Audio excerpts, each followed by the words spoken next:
Nagsimula ang lahat sa isang simpleng pagkakataon. Late si Mina sa klase at wala na siyang mauupuan maliban sa tabi ng tahimik na binatang si Jisoo. Tahimik lang itong nakatingin sa libro niya, pero nang mapansin niyang nahihirapan si Mina habulin ang notes, iniabot niya ang kanyang papel. Doon nagsimula ang kanilang kwento. Sa umpisa, simpleng asaran lang ang namagitan. "Pangit ang sulat mo," sabi ni Mina. "Mas pangit yung drawing mo," balik ni Jisoo. Walang araw na lumipas na hindi sila nagtutuksuan, at sa bawat saglit na iyon, unti-unti nilang natutunang hanapin ang presensya ng isa't isa. Dumating ang mga araw na sabay silang kumakain sa cafeteria, sabay naglalakad pa uwi, at kahit sa ulan ay hindi nila iniinda ang lamig basta't may payong silang dalawa. Sa library, nagbabahagian sila ng kwento. Unti-unti, nagiging natural ang lahat. At nang dumating ang gabi, doon nagsimula ang mas mahahabang usapan. Minsan ay tungkol sa klase, minsan naman ay tungkol sa mga pangarap. Pero laging nagtatapos sa parehong mensahe mula kay Jisoo. "Good night, Mina. Huwag kang magpupuyat." Sa bawat pagtulog niya, iyon ang huling binabasa niya. At sa bawat paggising, iyon ang unang hinahanap niya. Minsan ay nagtanong si Mina, "Bakit lagi kang may pa-good night?" Sagot ni Jisoo, "Kasi gusto kong sigurado na kahit malayo ako, alam mong may nag-aalala sa'yo." Doon tuluyang lumambot ang puso ni Mina. Hanggang sa isang gabi, hindi na nakapagpigil si Jisoo. "Mina," sabi niya sa chat, "gusto kita.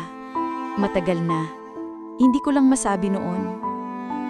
Napangiti si Mina.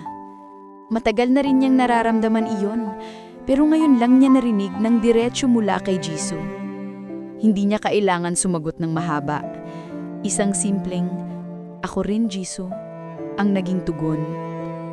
At doon, parang naging mas maliwanag ang lahat. Mula noon, naging mas malapit sila.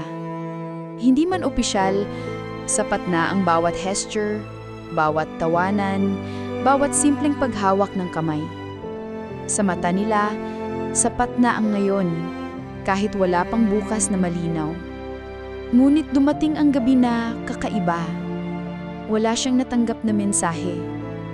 12:00, 1:00, 3:00. Pilit niyang iniisip, baka pagod lang. Baka bukas, babawi rin siya. Ngulit dumating ang umaga at wala pa ring good morning. At sa halip na isang mensahe mula kay Jisoo, isang tawag ang natanggap ni Mina sa hindi pamilyar na numero. Sa kabilang linya, isang tinig ang nagsabi ng bagay na hindi niya kailanman inaasahan. Si Jisoo, wala na. Inatake kagabi. Hindi na nakayanan. Hindi na naumabot sa ospital. Nabitawan ni Mina ang kanyang cellphone para siyang nabingi. Sa isip niya, bumalik-balik ang huling gabing iyon. Ang huling mensahe na tanggap niya mula kay Jisoo, isang simpleng, "Good night." Hindi niya alam, iyon na pala ang huling paalam. Lumipas ang mga buwan. Tahimik na ang mga gabi ni Mina. Walang tumatawag, walang nagte-text, walang paalala ng, "Huwag kang magpupuyat." Pero kahit ganon, sa bawat pagdungaw niya sa kalangitan bago matulog, iniisip niya na baka sa kabilang dako ng mundo, binubulbong pa rin iyon ni Jisoo para sa kanya. At sa pagdaan ng panahon, natutunan niyang mabuhay muli. Natutunan niyang ngumiti, tumawa, at mangarap. Ngunit sa kabila ng lahat, nanatili ang isang bagay, ang alaala ng huling mensahe. Minsan kapag napapagod siya sa buhay, binubuksan pa rin niya ang lumang chat box. Binabalikan ang mga simpleng, "Good night, Mina. Ingat ka palagi." At doon niya nararamdaman na kahit wala na si Jisoo, nananatili ang pagmamahal na iniwan nito. Minsan, Ang pinakamalakas na I love you, nakatago sa pinakasimpleng good night.